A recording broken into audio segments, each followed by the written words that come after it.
We reached the midseason time to hand out some grades. My first one is a B, as in this offense has to be better in the second half. The sky is not falling. Halfway through the season, Penn State's 4-2. He gave it a B. I give it an A. I'm talking about the show because I work with Trey and Todd. Blue White Tailgate's next.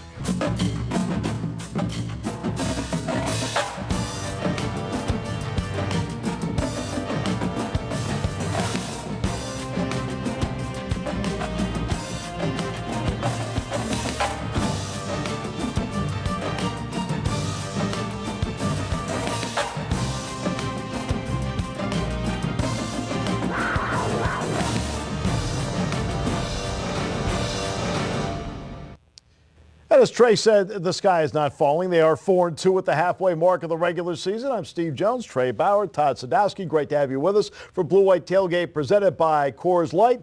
Time now to get into Frankly Speaking, presented by Blaze Alexander Family Dealerships. Bill Belton after the loss to Michigan. As of right now, I don't know how we lost that game. We kind of let one go. But, you know, it's not frustrating at all.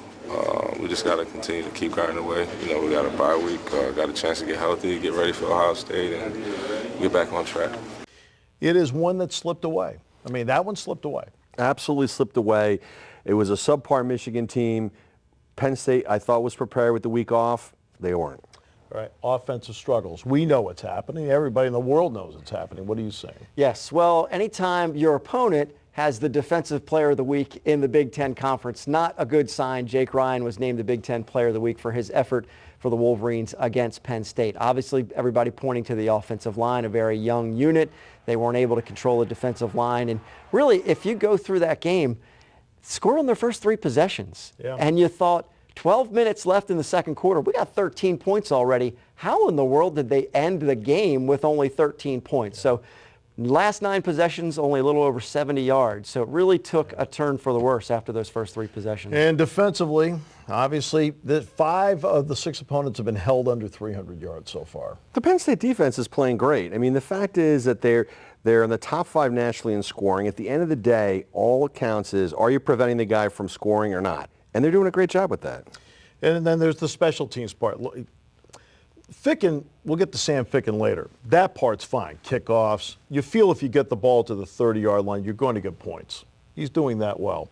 But the other parts, when you have to play a field position game, you need this part to come through. No doubt about it, especially when you're playing close games. And like Coach Franklin's talked about, the defense's job, right?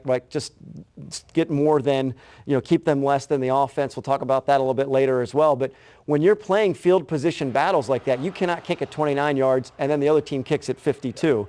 Or you get a penalty when you get a good return and you're pushed back for that because you're losing 20, 30 yards every time you change possession. Because of special teams and an interception, Michigan started 3 consecutive possessions on the Penn State side of the field. That's where they got 2 field goals, 1 to tie and 1 to put them in front. For James Franklin, the search for answers continues.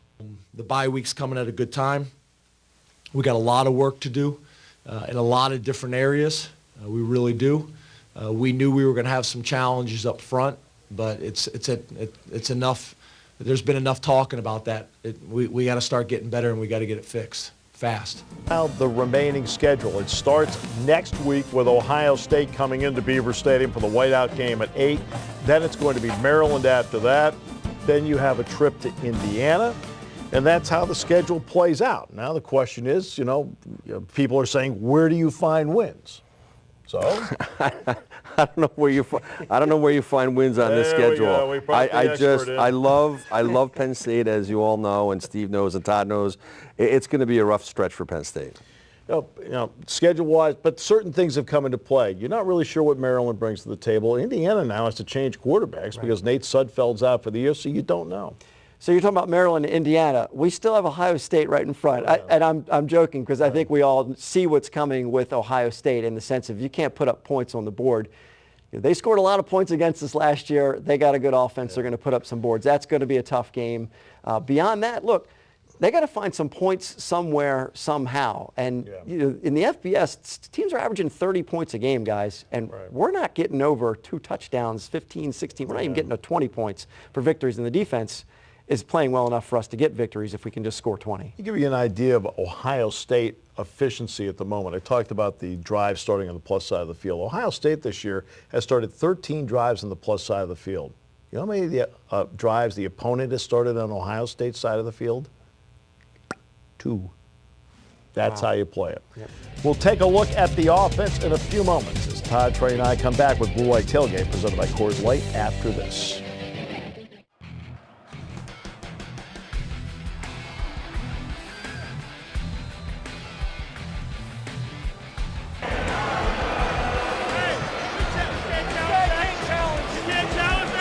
That's the onside kick at the end where a lot of people are shaking heads about. If you look at the tape, for example, right, Jesse James has his helmet over the line. They keep talking about this infinity thing. His foot's a full foot behind the line. You're telling me that they're looking at helmets? No, I mean, the fact is the guy wasn't off sides. There was another Michigan screw job to Penn State, and that's the bottom line. Well, let's talk about the offense because, okay, you know, if you look at the numbers as to where they are right now, I mean, obviously, at or near the bottom right now is how it's playing out. But there's other numbers here, though, that I'm going to bring up and maybe change the direction of this in just for a second. I'm sorry, Steve, that's the Big Ten. Yeah, those are the Big Ten numbers. Okay? All right. And when you look at this, the number I'm looking at is 64 recruited scholarship players. FCS, which is the old Division I AA, has a limit of 63 scholarship players. Penn State's at 64 right now. 64. It's a full recruiting class behind everybody else. Okay? In order to get down to under 65, they had to craft the roster in a different way, which means you had to make difficult choices as to what to do. And we talked about this a little bit earlier before we sat down. They saw this coming. They saw some issues with the offensive line. They knew this year was going to be a tough year, as you mentioned to me, coming with the offensive line. One of the things I like about what they're trying to do is they are trying some different stuff. We saw the I formation lineup, right? As they got inside the 20, they tried that. Still didn't work. They couldn't get it around the edge, but they're trying some different things. With that, I'd still like to see a little bit more Zach Zwinak. The guy's only got a little over 100 yards rushing on the entire year, and he was a big part of the offense last year. The red zone offense obviously is a concern. When we are moving the ball, we can't stick it in the end zone. So they're attempting some things, and they know they got to work around some stuff with the offense. Now we know Trey's frustrated. So's Bill Belton. He's frustrated. He just phrases it in a different way than Trey. Saying that we're going to get better and nothing's improving. So we just got to keep working on it and protect Hack. And that's that last part. Got to protect Christian Hackenberg. You got to give him a chance to scan and do what he does best. Well, I mean, the fact is he's their best player. Penn State's best player is Christian Hackenberg, okay? So the fact is they got to protect him somehow, some way. I don't know how it's going to happen. I don't know how Herb Hannon's going to get it together. I don't know how James Franklin's going to get it together. But the fact is that they got to protect the kid. And look, you'd like to wean guys into the lineup. You'd like to wean Brendan Mann in, redshirt freshman. Wean Brian Guy in. Wean Andrew Nelson in, another redshirt freshman. They don't have that luxury, and that's what comes into play here. It's learning on the job, not the easiest thing to do. But for Christian Hackenberg, he has to fight his way through it. James Franklin knows there's some frustration. I think he's frustrated. I think he's frustrated. Obviously, he's had some success since he's been here at Penn State, and he's getting way too many pressures and getting way too many hits. And when those things happen, that's where you really have to be mentally tough, and you got to be physically tough, and you got to make sure that you're not starting to fall into bad habits. And that's easier said than done. Yeah, that was the one touchdown pass since Akron. Now, Geno Lewis, he's a guy that can make some plays with and without the ball. He's very good blocking, by the way, on those zone screens. He's got to get into the mix. Well, we need him. I mean, absolutely. We need him in the offense. We talk about only 2 explosive plays against Michigan. Coach Franklin and the staff always talk about stretching the field, those 20-plus plays, the splash plays. And Geno Lewis is a big part of that, whether it's after he catches it or getting it downfield. They had a play early in the game. They rolled Hackenberg out. He found Deshaun Hamilton. It was a really nice play. We need Geno Lewis involved in some of that stuff as well to catch the ball 15, 20 yards down the field. It also means that Geno Lewis has to do some things to get himself involved. James Franklin after the game on why Geno was in and out of the lineup. Yeah, based on the last the games all season long, looking at grades and how guys have been playing, missed assignments, execution. practice habits. There's always some health things that get into those things as well this time of year. There's a lot of factors. We also feel like some of those young guys deserve an opportunity. Yeah, and some of the young guys. But one thing about young guys, what was it like for you in terms of pace of game when you first got into the lineup? Well, I mean, I think that the pace of the game was really quick as a young player. I mean, and as you had more experience and as you went forward in your career, certainly my experience was that the game really slowed down. I mean, you hear that all the time from people saying, well, the game slowed down, everything was kind of coming to you. And it's a big difference. You can't make up for experience. Use of timeouts. It's one thing how the timeouts are used in the first half. James Franklin's philosophy is he's steadfast about this. He really wants to make sure he has 3 at the end. In the second half, he didn't have 3 at the end, and he talked about some of the communication issues. Yeah, we had a communication error on the sideline. We called for an offensive play, but I hadn't made that decision, so we didn't do a great job communicating. So that's on me. All right, so let's get to our drive of the game, brought to you by our good friends at Stocker Chevrolet, located on the Better Pike across from the Nittany Mall. It is the Nittany Lions opening drive. This is the second time this year they've scored in the opening drive of the game. Jesse James gets the reception from Christian Hackenberg. Now the running game. They get it going here with Bill Belton as he takes it off that left side and then cuts it into the secondary. Christian Hackenberg running the show now. Dumps that ball off. Belton on that inside screen, takes it, shoots it up the middle. They get the ball down to the 7-yard line. They're in great shape here. But then this is the first down running play. Penn State in this game had 12 running plays on first down. They gained 17 yards on those 12 plays. Okay, all year. Here comes the Wildcat now.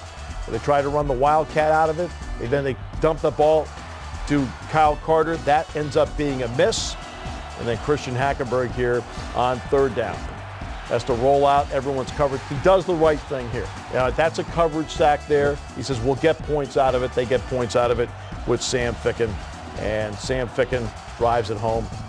You want 7 out of that. You end up with 3 out of that. And Sam Ficken, by the way, is also our family clothesline player of the week for how he performed in this game with the 2 field goals he had in the game and also for the great job he did on kickoffs. Ficken was rock solid and has been all year. He's only missed 2 field goals all year, the one that was blocked at Rutgers, and by the way, they blocked 17 kicks in 3 years, and also the one blocked by Northwestern. But Sam Ficken is our family clothesline player of the week. We'll come back, take a look at the defense after this.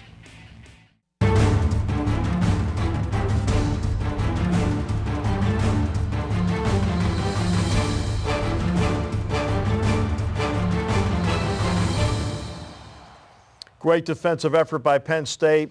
Gave up just 276 yards in this game. You watch what they did during the game against a guy that, look, for the first 2.5 quarters is a mobile quarterback. The job that they did. I think that they did a great job. I mean, the fact is they didn't win the game. The fact is that the offense continues to put them in bad positions, and they're doing the best that they can. But, I mean, the fact is at the end of the day, it doesn't matter. The fact is they are not giving up a lot of points. And you can say how many total yards, rushing, passing. It doesn't matter. The fact is they're not giving up a lot of points, and that's the most important thing. Yeah, and the points is the biggest part of it. They've really kept it down. I mentioned the 3 drives on the plus side of the field in a row. They gave up 32 yards and 6 points. Look, they're making big plays in big situations, too. They're coming up in clutch spots. Mike Hall busted through, sacked Devin Gardner. There was a 3rd and short, a quarterback sneak. Naeem Wortman stuffed that particular play. So they're coming up with big plays in big times. And look, we said before, FBS teams, I mean, the teams are averaging 30 points a game in college football now. There's never been as much offense as there's been lately. 18 points on the road at the Big House. I'll take that just about every single time that you go to Michigan. And 16 given up by the defense. The other 2, of course, on the deliberate safety.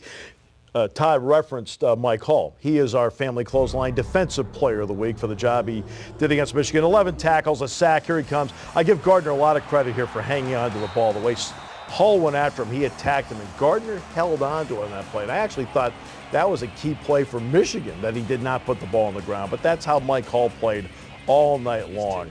Here's Bellamy now at quarterback, and Hall, nothing but field turf in front of him on this play, and it just was a little too far out in front.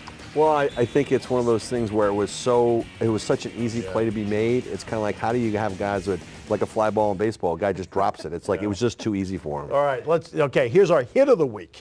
Our hit of the week, other than obviously Trey giving us high fives walking into the studio, Deion Barnes with the hit of the week. And now take us through this. This is a stunt here. Okay, talk about that, a stunning defensive end. Well, the fact is that when you have a guy who's got the athletic ability of Deion Barnes and you can get him moving up the field, and that's the key. The fact is that he makes a move, he comes inside, there he is, and I mean, he's going to be very difficult to block in that situation. Well, of course, we've referenced the missed interception by Hull, but there was one earlier in the game with Ryan Kaiser. James Franklin discussed that after the game. Yeah, you know, they threw a post into cover 2, which you shouldn't be able to do. We waited on the ball rather than attacking the ball, and their guy just ran right in front of us. You know, that was, I think, a real big play in the game because it gave them confidence. It gave them a chunk play. I think that was a big play in the game. You know, we got to attack the ball when it's in the air. We didn't do it in that situation. The ball in the air at the high point on something like that, and that's something that's preached all the time. Well, and Ryan Kaiser's a heady player. Yeah. That's not a mistake he makes very often. I think he just got caught up in the moment, in the play, and that lack of aggressiveness on that particular instant, boy, it cost him 6 points. And when we're talking about the margin of error for Penn State football right now being so minuscule, those mistakes can really cost you. When it comes to the margin of error, this is something that there is no margin of error. It's very small margin of error. Right. We've talked about this for 6 months, though. That part is not surprising, that there's a small margin of error. No, absolutely not. I mean, the fact is, it's not like the kids aren't trying. It's not like Franklin and all those guys aren't coaching the kids up. It's like when you're playing at the level that they play at in the Big Ten, the margin of error is tiny, absolutely tiny, and they can't make those mistakes. Right. And now the defensive philosophy. James Franklin outlined where that is. Our defensive philosophy and our defensive belief is that we got to hold them to 1 point less than whatever the offense, you know, can score. I mean, that's kind of our mentality. And the offense has got to score one more than the defense gives up, and special teams have to find a way to make some plays as well. And something that's not talked often enough in football, I don't think, is you play offense to how your defense is. You play defense to how your offense is. Yeah, absolutely. I mean, the fact is, I think that James was trying to be nice about the whole point thing. I mean, it's like stating the obvious. Right. I mean, the fact is, like, when I was playing at Penn State, like, we had guys, not only were we shutting people out, like, you gave up 2 first downs in a row and guys were foaming at the mouth. I mean, it was like, okay, you had guys that were very, very aggressive guys. The fact is, you pitch a shutout, the worst you can do is tie. Right. When I think the bye week really comes into play with what's going on, so everybody can kind of just take a deep breath, simmer down right myself. Right. I need an adult timeout right now. Okay, right now, Trey, take a little time out. But, you know, to take a deep breath, get that bye week in again, and so you can look at the film and start addressing it one more time, because here they go. They got a 6-week stretch now to finish out the season, and so they're not always going to be able to look at all these things and dissect them, because they got to start working on the next opponent as you get moving through the rest of the season. Yeah, we're brought to you by Coors Light. Trey wanted it on the set. Anthony Zettel on some of the frustrations at this point. No, just we all know we have to do our own job, and our offense knows what they have to do. We know what we have to do. We just mind our own business. So. Mind their own business. That's classic. But I mean, but that's smart. You know, we take care of our business, okay, and then and be confident that they'll take care of theirs. Yeah, no, absolutely. I mean, it's a team game.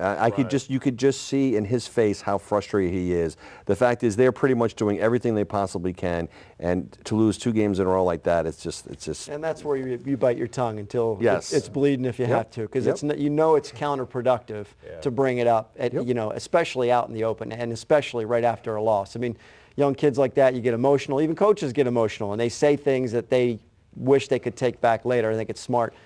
Play that line and say, look, we'll handle this internally. And these guys, they know what they're doing when it comes to that. And Anthony Zettel says, look, everybody needs to play better through this whole thing. You know, I think we played well, but we didn't play good enough. Like, there's a lot of plays we missed, me included. I didn't play well at all. And as a defense, we know we have a lot to improve. So. Yeah.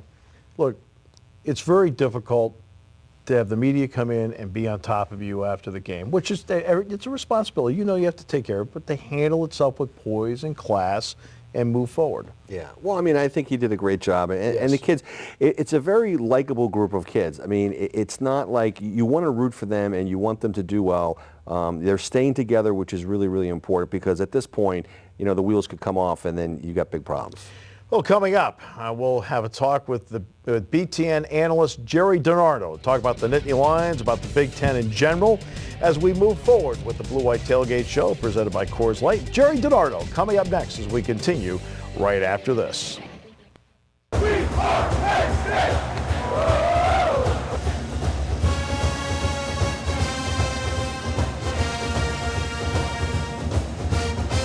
Welcome back. Great to have you with us.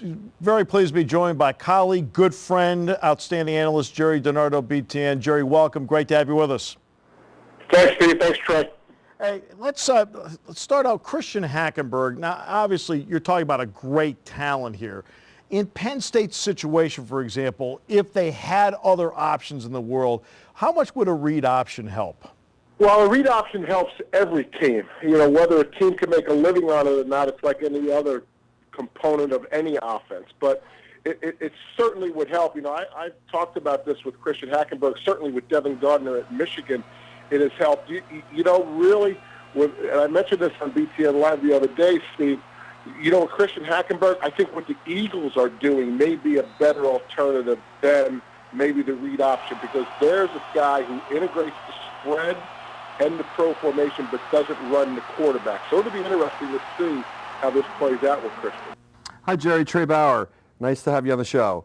I guess my question for you is, in that light, so you see kind of Hackenberg as a Nick Foles type of guy. You think that that system would work for Penn State and for Christian in particular? You know, I don't know enough about Nick Foles. I mean, I obviously know who he was. I remember when he was at Michigan State. Mm-hmm. You know, I just watched so much tape, and, you know, I have the liberty of not calling any bad plays because I don't call any plays. So I know this is much more difficult than it appears to be, but who wants to put Christian Hackenberg in harm's way on the read option? He certainly could do it athletically, but he is a great talent who early in the year was Penn State's best player. Now he's still a great talent and the best talent they have, but because of their other issues, he isn't their best player. So how do you make him the best player? Well, you know, I'm just brainstorming, watching football, and I get to the Eagles because Chip Kelly has run the spread, obviously. He's run the read option. But when he went from college to the pros, he kept the up-tempo. He kept the formation. He integrated the quarterback underneath the center. I don't think he's running the read option. So the other day when I had to draft a player from the Big Ten to start my own team, I took Christian Hackenberg, and I said, I'm going to draft Christian, and then I'm going to throw him in the car, and he and I are going to go to the Eagles training camp and try to figure out what Chip Kelly is doing. So kind of that's how I got to it, Trey. But again, I have nothing to gain or lose here, and I certainly, as I said, I don't call plays anymore. So you appreciate obviously really good defense. When you watch Penn State play defensively, what's impressing you right now, Gerry? I think they're multiple. I think Bob isn't afraid to pressure. I think they play with great confidence. You know, they pursue the ball. I think the fact that they're not afraid to be multiple in a day and age when, because of the spread, a lot of times defenses have simplified themselves because nobody has any time. It's all they can do to line up. Now, you know, that to me, other than the obvious things, the talent and the pursuit, and they're well coached, I think I appreciate the risk they take the most. It's interesting that you say that. You know, one of the things that we had talked about on the show in the past week, Gerry, was that Penn State just has to get better with the takeaway margin. Michigan, you know, having a tough year with the takeaways, but you know, Penn State as well. I mean, any thoughts as far as when you were coaching, as far as working on takeaways for your defensive squad? Oh, Trey, I don't think anything unique. I think everybody's working on tackling drills where the first player comes in and secures the tackle. The second tackle comes in and tries to strip the ball. I mean, Penn State's, you know, one of those teams one of those staffs that touch every base. It's probably just opportunity. You know, they have to take advantage of opportunities. You know, and I don't know how much this has happened. You two follow Penn State a lot closer than I do, but, you know, the old comment, every time a defensive back drops what could have been an interception, you know, the comment is that's why he's on defense. So I don't know if they've missed their opportunities or if they just haven't had the opportunities. Gerry, conference big picture here in the final minute. Second half of the season, what are a couple of themes you're examining for the second half of the conference season? Well, in the East, it appears to me Michigan State and Ohio State are working in opposite directions. I think Ohio State is taking what Michigan State did last year and applying it to this year. Last year, Michigan State loses at South Bend and comes back from South Bend and just gets better until I thought they were the second-best team in the country and should have been in the playoff or the BCS against Florida State. Ohio State this year, they lose to Virginia Tech. They're under the radar. How many times when was the last time we said Ohio State was under the radar? And they're just getting better every week, like Michigan State did a week ago or a year ago. Michigan State, the last 2 weeks, is disturbing. I'm sure Mark's got a plan. It's just hard to see them getting better. We're all waiting for November 8th, and we'll see when those two showdown. But, to me, Steve and Trey, that's the biggest thing. It looks like Ohio State's getting better. I'm not sure we can say the same thing about Michigan State. Gerry, always a pleasure. Thanks so much for the time. Anytime, Steve. Thanks, Trey. Thanks, Gerry. Gerry Dinardo, BTM. We'll come back with more after this on Blue White Tailgate, presented by Coors Light.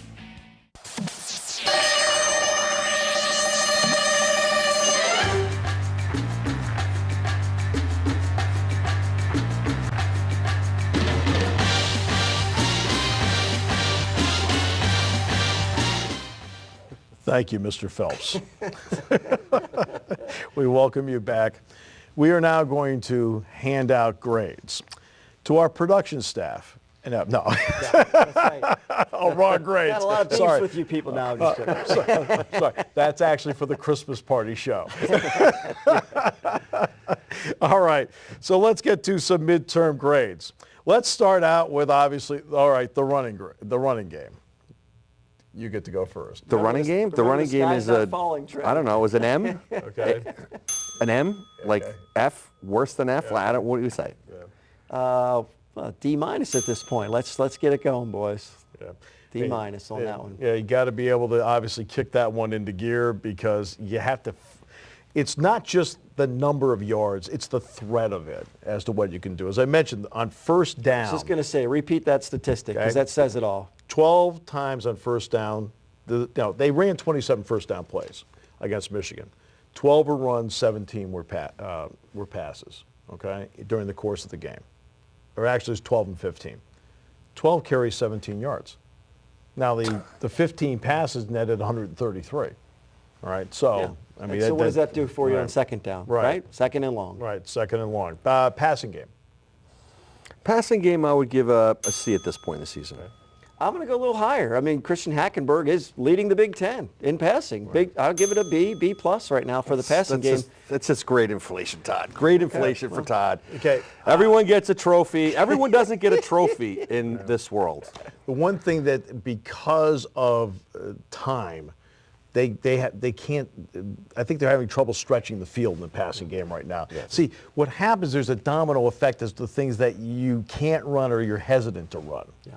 Right? So you have some speed in Hamilton. You got some speed with a couple of other guys. You can't stretch the field, I think, as often as you would like to. And based on a D- rushing game, I'm going to give their passing game a B, B plus. Third down. Third down conversions were better this week. I think 6 for 17. Yeah. It's better than the 1 for 18 the previous game. Yeah. Okay. And by the way, third and long though, I think they're third and 5 plus. I think they're 4 for the last 20. So they've got to be a little bit better there. Obviously. I'll go C plus, B minus on third down. Certainly better than last year too. Boy, they were awful last year to start off. So it's getting there. Red zone. Red zone, scoring for us offensively. I think that we. That first drive when we got 3 points, it's first and goal in the 7, is a disaster. You're on the road, you're playing in front of 113,000 people. You got to score a touchdown there. You can't get 3 points. I'm going D with red zone offense because they're only at 40% at scoring touchdowns, or right around 40%. Yeah. That is not good when you're scoring touchdowns. So if you are talking about while you're in the red zone, their percentage is not good. They're not scoring enough touchdowns. There's an old adage defensively, which you heard many, many times. It takes 3 field goals to beat a touchdown. Yes. Right. So that's which Joe talked about repeatedly, which mathematically is total sense. Let's get rush defense. Rush defense, top 5 in the country, A. Yeah. A. That's no great inflation there, Trey. I agree with you. That is an A. How much better are you going to get? I mean, their rushing defense has been superb. Pass defense. Pass defense, I give it B+. Yeah. I'm piggybacking on Trey. The man knows his defense. I'm going to go B+ on that. But really, seriously, the defense has done a fantastic job. I mean, it's grades, high grades all across the board. Third down defense. Here's one for you. Third down less than 4. Penn State's allowed just 19%.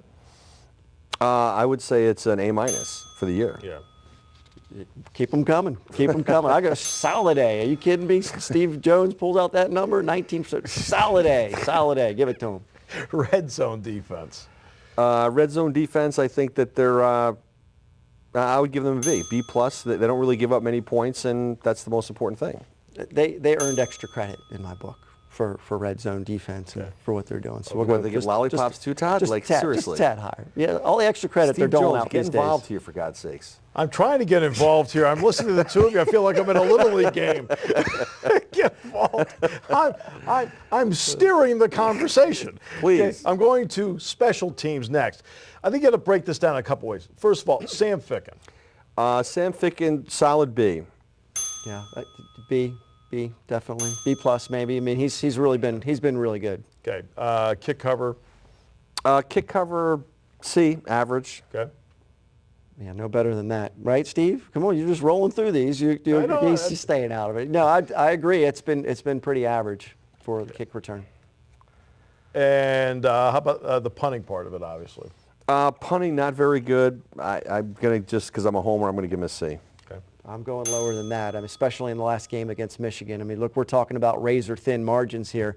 Your punting's got to be better, especially when you're angling your punts to try and avoid run backs, and you're still only going 29, 26 yards, 32 yards consistently. That's not good. D+. Okay, return game, punt and kickoffs. Return game. Return game, I think, is marginal. I would give them a C. Yeah. Started out promising, but has kind of leveled off, in my opinion. So very average. Yeah, Haley had that real chance. It broke open, and then he got over the 20, and then he stumbled. I mean, that could have been a big play. Della Valle, I think, has been better on returns the last couple of games. Yeah, I mean, he's a solid return man. Yeah. I like him. So into the second half of the season we go. Coming up will be the recruiting segment, looking at the future, because as I mentioned, they have 64 recruited scholarship players. They're going to recruit 25 guys. Yes. So we'll come back. Andrew and Todd take a look at recruiting as we continue with Blue White Tailgate presented by Coors Light.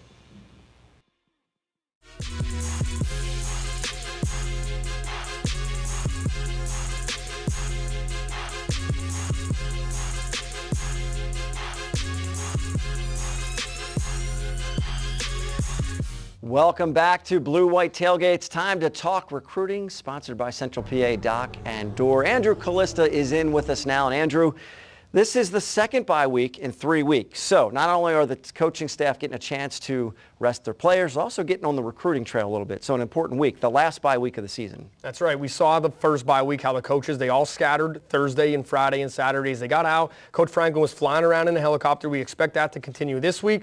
We'll have more on that, next week, because they don't decide that until later in the week. But should be a big recruiting for the coach, and he needs it.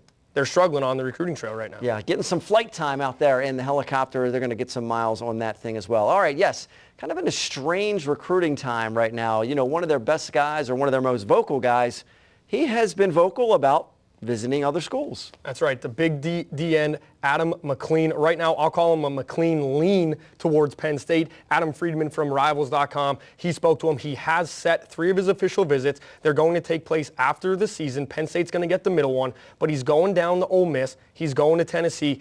He's also deciding between Texas A&M, Texas, also Ohio State. He wants to try and get out west, but he's not sure how that's going to be. He is a very vocal guy for Penn State, so coach has to keep him in the stable. Well, and from what I understand, he's been telling people, yeah, I'm going to take the visits, but you're not going to be able to flip my commitment. I'm going to Penn State. I mean, he's got it shaved in his head, for crying out loud. He's got Penn State shaved in the back of his head. And that's what you want. He's 17, 18 years old. Go out, have a good time. There's no reason to rush into this. It's the rest of your life. Go out, take your 5 official visits, get all the free gear that you get the free meals.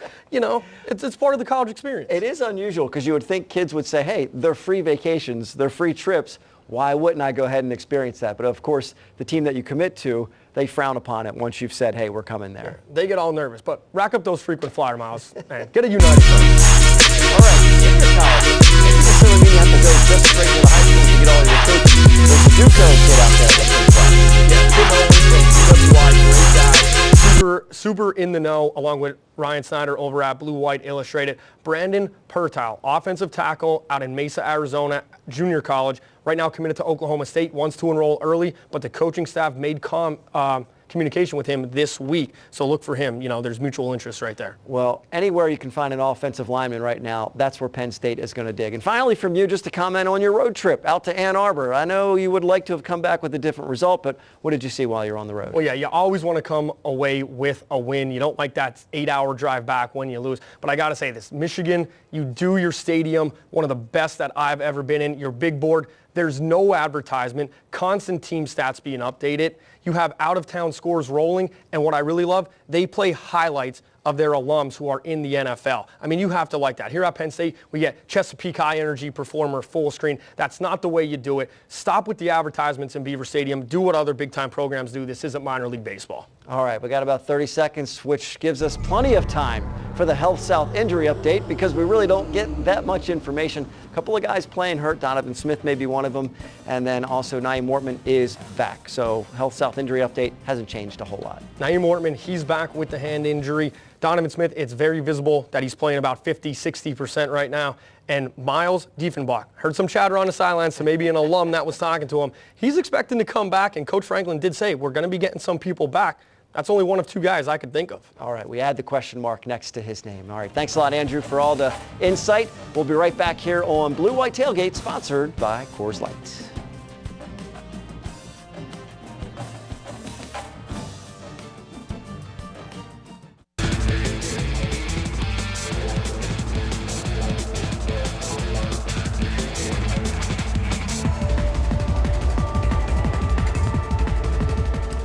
All right, we get to what we call the G block.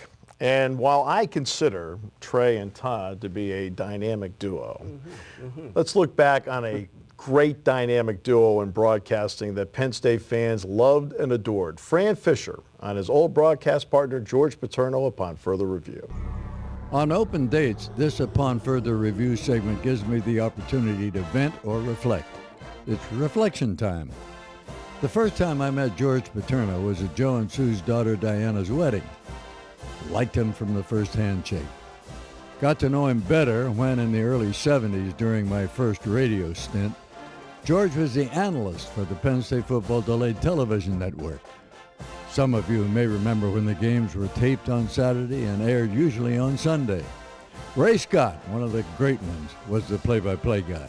It was syndicated and shown on many TV stations and cable systems. Very popular, too, since at the time the NCAA restricted the number of games a member school could be on live TV. For home games, George would get an early flight out of Long Island, and we would meet at the Penn Stater for lunch. I would share some of the things I saw at practice that week and have a Penn State coach's scouting report on the opposition for him to bone up on. On away games, we would do that at or after dinner. Later on, of course, we worked together on the radio network. He really knew football, was a successful coach at the Mercer Marine Academy, and served a couple of years as an assistant on Duffy Doherty's staff at Michigan State. What do I remember about George? Oh, many, many memories. But most of all, he was a kind and thoughtful person. Every time we met, the very first thing he said to me was, "Hi, Fran, how are Charlotte and the boys?" George died June 23rd, 2002. He was 73. It was a sad occasion for me, made more difficult perhaps when Joe asked me to do the eulogy at the church service, although I felt privileged to have been asked to do so. For WHVL's Blue White Tailgate Show, this has been Upon Further Review. I'm Fran Fisher.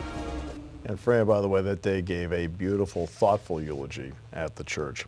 Time now for the good, the bad, and the ugly. Hey, you get the good for once. I don't know how to say it. Maybe the tide's turning towards the second half. And really the good for me is the unpredictability of the season. It's so interesting. Look, They're not as good as their best game. They're not as bad as their worst game. You never know what's going to show up for Penn State football and really the college football landscape in general. But look, they're 4-2.